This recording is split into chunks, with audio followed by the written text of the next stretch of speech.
তো আজকে দেখো ক্লাস 7-এর ইংলিশের ডাব অ্যান্ড ডার্টি যে বইটা রয়েছে তুলসী প্রকাশনীর, এর 112 পেজের যে এক্সারসাইজগুলো রয়েছে, অর্থাৎ আজকে দেখো এখানে ন্যারেশন চেঞ্জ চ্যাপ্টারের এই বি থেকে আলোচনা হবে। দেখো change from indirect to direct form of speech, অর্থাৎ এই যে নিচে ইনডাইরেক্ট স্পিচগুলো দেওয়া রয়েছে এগুলোকে ডাইরেক্ট স্পিচে কনভার্ট করতে বলা হচ্ছে। 1 নাম্বার দেখো, Sunil asked Anil why he had not cooperated with him. তো কী হবে দেখো, Sunil said to Anil why did not এটা কোপারেট হবে, কোপারেট উইথ মি।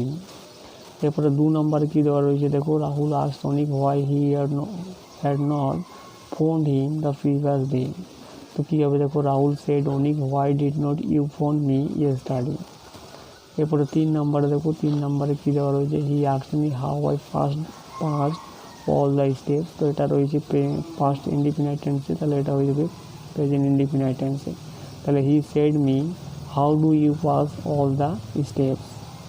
এরপরে 4 নাম্বার দেখো, Romana asked her mother what are grandfather had been. তো কী হবে দেখো, Romana said her mother what was my grandfather. 5 number দেখো কী দেওয়া রয়েছে দেখো, she asked me what my plan was. তো কী হবে দেখো, she said me what is your plan. এরপরে 6 নাম্বার দেখো, he asked me what he could সে। তো কী হবে দেখো, হি said me what is your plan.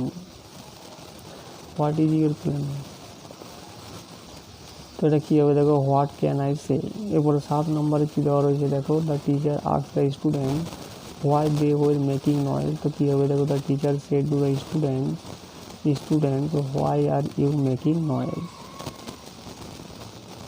এরপরে 8 নম্বরে কী দেওয়া রয়েছে দেখো, she asked me how the weather was that day. তো কী হবে দেখো, she said to me how is the weather today, অর্থাৎ দ্যাট ডে কী হয়ে যাবে, টুডে হয়ে যাবে। এরপরে 9 নম্বরে কী দেওয়া রয়েছে দেখো, the boy asked why he was not chosen for the role.